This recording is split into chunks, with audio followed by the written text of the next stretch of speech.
Salut à tous, c'est Frédéric de The Fred Ludo Games. Aujourd'hui on va regarder la deuxième extension pour Carcassonne, marchand et bâtisseur. Allez, on regarde ça tout de suite. Alors la première chose qu'on va trouver dans la boîte, c'est un sac en tissu. En effet, jusqu'à présent lors de la mise en place, on empilait les tuiles sur l'aire de jeu. Maintenant on va pouvoir les placer dans le sac et les tirer à travers le sac. C'est quand même vachement plus confortable. Et puis moi je le trouve très beau en plus. Bien sûr, nous allons trouver également 24 nouvelles tuiles pour améliorer l'expérience de jeu, et certaines comportent des petits symboles, des tonneaux ici, du blé, et puis pour une autre ici, je sais plus, du tissu a priori. Voilà. Et ben je vais vous expliquer effectivement après comment on va utiliser ces petits symboles.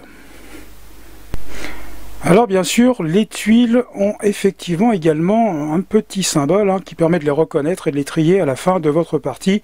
Ça c'est commun à toutes ces extensions.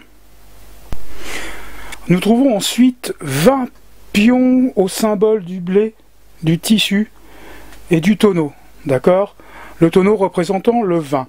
Attention, la répartition n'est pas la même en fonction des matériaux, en fonction des ressources. En effet, il y aura 9 vins pour cibler et seulement 5 tissus. Et nous allons voir un peu plus tard comment on les utilise.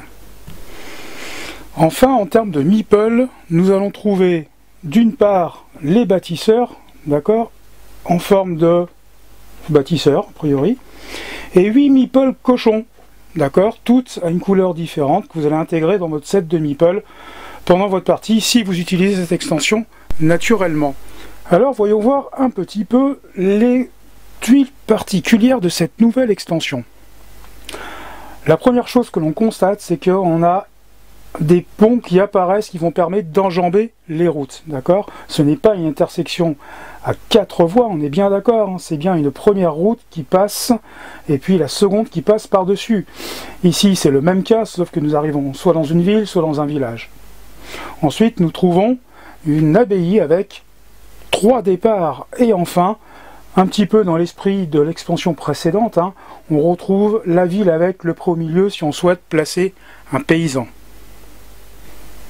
Alors voyons voir comment on va gérer les jetons. Dans le cas présent, bleu est majoritaire dans la ville et le sera au moment de l'évaluation lorsque celle-ci sera définitivement fermée. C'est à jaune de jouer et justement il va pouvoir fermer la ville. D'accord ? Dans sa phase de placement de meeple, il décide de placer son pion. D'accord ? Bien entendu, bleu est majoritaire, donc c'est bleu qui aura le bénéfice des points accordés en tant que chevalier dans la ville. Jaune le sait bien, mais néanmoins, ce qui l'intéresse, c'est par contre de récupérer les pions correspondants, c'est-à-dire vin et blé, qui va venir chercher dans la réserve. Et nous verrons qu'au décompte final, ça aura son importance. Alors nous sommes en fin de partie, n'est-ce pas? Bleu et jaune vont donc regarder les pions les uns par rapport aux autres et c'est un système de majorité. Chaque majorité rapporte 10 points, d'accord? Pour le vin, c'est jaune qui est majoritaire, il a 3 tonneaux contre 2 pour bleu, donc c'est jaune qui va marquer 10 points. Inversement, pour le blé, c'est bleu qui va prendre les 10 points puisqu'il est majoritaire par rapport à jaune. Enfin, en cas d'égalité, les deux joueurs marqueront également 10 points. Voyons voir maintenant comment nous allons intégrer le pion bâtisseur dans le jeu. C'est à bleu de jouer. Jouer, c'est-à-dire qu'il va pouvoir piocher une tuile et la raccorder au paysage de Carcassonne.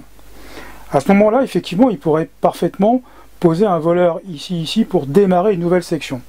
Mais il va choisir de poser son bâtisseur. Alors il peut le faire tout simplement parce que sur la section qui est en construction, il a déjà un meeple en place. En effet, vous ne pouvez pas poser de bâtisseur s'il n'y a pas un autre meeple déjà en place. Le gain est immédiat. Ça va lui permettre de rejouer un nouveau tour tout de suite, d'accord? Et de pouvoir par exemple continuer sa route. Alors attention, point de règle très important, les bâtisseurs ne peuvent être posés et utilisés uniquement pour les routes ou pour les villes. Voyons voir maintenant comment nous allons utiliser le deuxième meeple qui est fourni dans la boîte. Le cochon. Dans cet exemple, jaune s'est mis en position de paysan tel que décrit dans les règles de base. C'est à son tour de jeu, d'accord? Donc il va venir poser une tuile, il a parfaitement le droit de la poser comme ceci, d'accord, hein, et il décide d'utiliser son cochon et le poser dans le pré.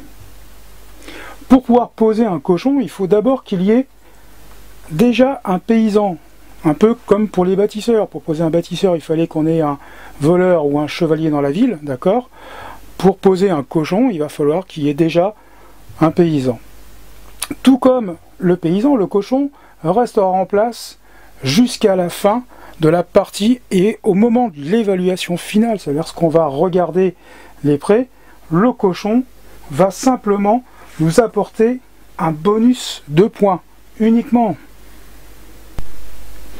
Dans cet exemple, jaune serait majoritaire par rapport à bleu. En effet, dans le pré, il a 2 paysans contre un seul.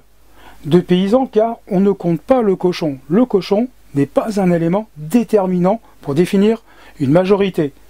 Dans cet exemple-là, bleu et jaune seraient en parfaite égalité. D'accord? Remettons le paysan en jeu jaune, et au moment de l'évaluation, le cochon lui rapportera 3 points plus 1, c'est-à-dire 4. En effet, je vous rappelle que pour déterminer les prés, en effet, lorsqu'ils sont fermés, hein, lorsqu'ils sont bordés par des routes et par des villes, on ne compte que 3 points par pré et non par tuile. Attention, souvenez-vous bien de cette règle de base. Et bien voilà, c'est la fin de cette vidéo dédiée à la deuxième extension dans l'univers de Carcassonne, marchand et bâtisseur. Bien entendu, l'extension va renouveler votre expérience de jeu et puis rien ne vous empêche de l'utiliser avec d'autres extensions. Alors attention, au fur et à mesure que vous jouez avec plusieurs extensions et la boîte de base, à un moment donné, il va falloir une surface de jeu assez conséquente, naturellement, on multiplie le nombre de tuiles, d'accord, hein, et puis toutes les règles spécifiques qu'il va intégrer, ça fait des parties plutôt longues. Nous on a essayé une fois, on a joué avec 3 extensions et le jeu de base, et on a fini par jouer par terre, tellement que la surface de jeu était devenue importante. Comme d'habitude, si vous aimez le contenu que je vous propose justement de vous abonner sur ma page Facebook, et sur ma chaîne YouTube. Sur ma chaîne YouTube, vous trouvez dorénavant l'ensemble des vidéos, car je ne vais plus les publier sur la page Facebook. Il y aura juste un lien, et puis sur la page Facebook, vous aurez plutôt les annonces, mes petits sentiments. Là, quand je fais des parties, généralement famille, je pose une petite photo en disant je suis en train de jouer à Tartampion ou à Trucmuche. Et puis ça permet également de discuter. Voilà, c'est plus de l'information aujourd'hui, la page Facebook. Les vidéos sont vraiment maintenant centralisées sur la chaîne YouTube. Je vous dis à bientôt, au revoir et bon jeu dans l'univers de Carcassonne.